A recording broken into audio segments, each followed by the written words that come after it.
राज्य में अटल क्लिनिक का नाम बदलकर मदर टेरेसा एडवांस क्लिनिक रखने का तय किया गया है, जिसकी वजह से सियासी बवाल मच गया है। जिसके कारण आज एक प्रेस कॉन्फ्रेंस भी रखा गया भाजपा कार्यालय में, जिसमें अमर कुमार मौर्य ने कहा कि झारखंड सरकार ने नाम बदलने का तय कर अटल बिहारी वाजपेयी के स्वाभिमान को ठेस पहुंचाया है। मौके पर अमर कुमार मौर्य क्या कुछ कह रहे हैं, चलिए जानते हैं।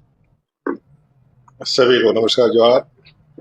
आज की प्रेस वार्ता में हमारे मीडिया के प्रभारी श्री कोजन जी, हमारे अग्निवेश जी और सभी पत्रकार बंधुओं, इलेक्ट्रॉनिक और प्रिंट मीडिया के साथियों, आप सबका अभिनंदन, नमस्कार।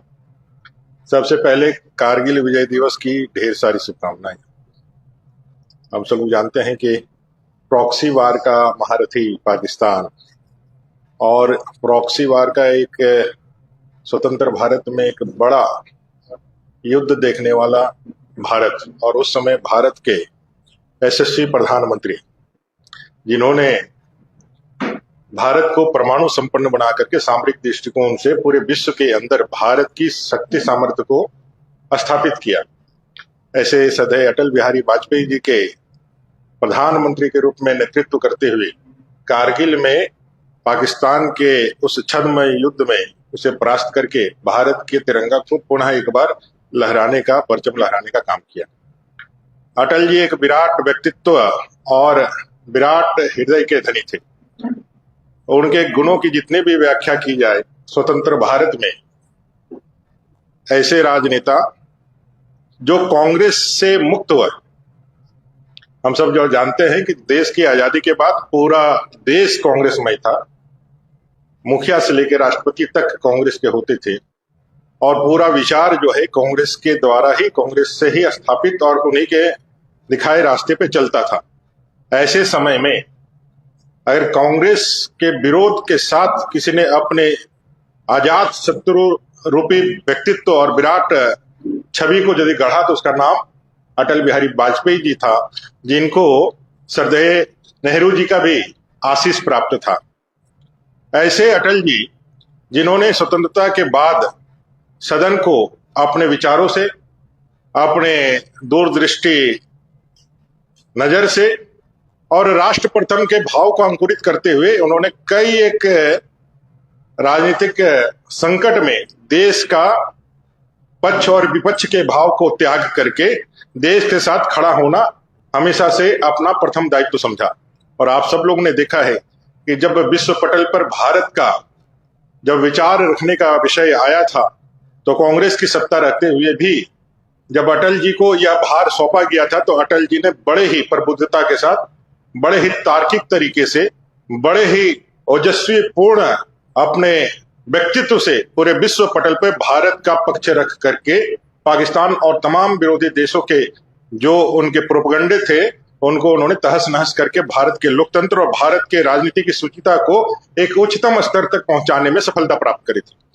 जो अटल जी ना सिर्फ अपने विचारों के लिए इस भारतीय राजनीति में हमेशा समसामयिक रहेंगे, वहीं जब उनको पहली बार देश के अंदर गैर कांग्रेसी किसी भी दल के, गठबंधन दल का ही क्यों ना हो, 5 साल तक प्रधानमंत्री के रूप में शासन का जिनके पास अनुभव रहा है, ऐसे अटल जी का नेतृत्व में हमने कारगिल दिवस, विजय दिवस आज मना रहे हैं। इसी परिप्रेक्ष्य में झारखंड में जो घटना हुई है 2 दिन पहले झारखंड के कैबिनेट के द्वारा, वो पूरी तरह से निंदनीय है। पूरी तरह से राजनीतिक शुचिता और मान और मर्यादा को पूरी तरह से रख करके किया गया एक राजनीतिक छल पूर्वक, कपट पूर्वक किया हुआ कृत्य मात्र ही है। अगर प्रशासक के रूप में अटल जी को देखा जाए और झारखंड के प्रति उनका जो लगाव है उसको अगर देखा जाए, तो आप सबको मालूम है कि झारखंड का आंदोलन तो आजादी के पहले से चल रहा था। हम झारखंड की संस्कृति, भाषा, आचार विचार, यहाँ के जो हमारे जीन में, जो हमारे संस्कृति में, जो हमारे रग रग में जो काबिज है, उसके लिए हम लोगों ने 1855 से हूल क्रांति हो, हमारे सिद्धू कान्हू फूलो झानो, चांद भैरव तिलका मांझी जी हो, या फिर हमारे बिरसा मुंडा जी तक, आजादी के पहले हम लोगों ने हमेशा से इस राज्य के और इस भारतीय संस्कृति को हमेशा से अक्षुण्ण रखने के लिए अपना सर्वस्व निछावर करने का काम किया है। आजादी के पहले से अलग झारखंड का मांग चलता रहा है। जयपाल सिंह मुंडा जी से लेकर के कई एक नेताओं ने, शिबू सोरेन जी ने भी, गुरु जी ने भी उस आंदोलन को आगे बढ़ाया, लेकिन वो आंदोलन सिर्फ और सिर्फ आंदोलन तक ही सीमित था, वो लक्ष्य तक पहुंचने का काम नहीं किया था। और जब ये आंदोलन चल रहा था उस समय सत्ता किसकी थी? कांग्रेस की थी। आप सबको मालूम है कि जब जयपाल सिंह मुंडा जी जब यहाँ थे और जब उस समय अलग झारखंड की मांग बलवती थी, तो कांग्रेस ने कितने छल पूर्वक, जिस समय बिहार में उनका सत्ता था, कितने छल पूर्वक इस झारखंड को अलग राज्य नहीं बनने देगा। वो इतिहास का पाठ है, वो आप देखेंगे तो उसको जानेंगे। उन्होंने झारखंड को अलग राज्य नहीं बनने दिया। पूरा समय जब आंदोलन अपने तीव्रता पर था, कांग्रेस यहां सत्ता में थी, देश में भी थी, यहां पर भी थी, अलायंस के माध्यम से थी। आज जो भी इंडी गठबंधन के लोग हैं जो कांग्रेस के साथ खड़े हैं, वो अभी भी झारखंड में राज्य कर रहे हैं। झारखंड जब बनने का समय आया था तो झारखंड के पास, झारखंड मुक्ति मोर्चा के पास एक अवसर था, लेकिन उस अवसर का इन्होंने कैसा इस्तेमाल किया? उस समय इन्होंने इस्तेमाल किया कैश कांड के रूप में। झारखंड को बेचने का जिन्होंने काम किया, झारखंड के बदले चेक लेने का काम किया। जब उनको पूरा झारखंड मिल सकता था तो उन्होंने स्वायत्तता परिषद लेकर के ही अपने को, और झारखंड में जो आंदोलनकारी लोग थे उनके जो है मन को, उनके विचारों को तिलांजलि देने का काम किया।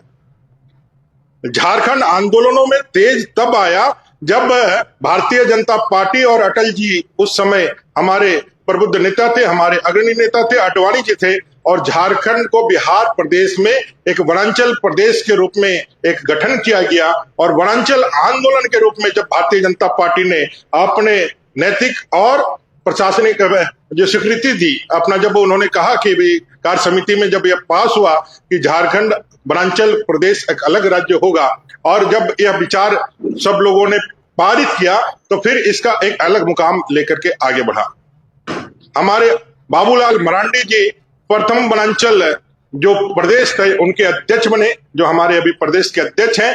उनके नेतृत्व में फिर यह आंदोलन आगे बढ़ा, और झारखंड में जब 1999 में चुनाव हो रहा था, अटल जी जब यहाँ आए, इस 14 जो सीटें झारखंड के अंदर पड़ती है, जो अभी जो भूभाग है, जो वनांचल का नक्शा है, वो वनांचल का नक्शा ही झारखंड का नक्शा है। जेएमएम झारखंड मुक्ति मोर्चा के जो झारखंड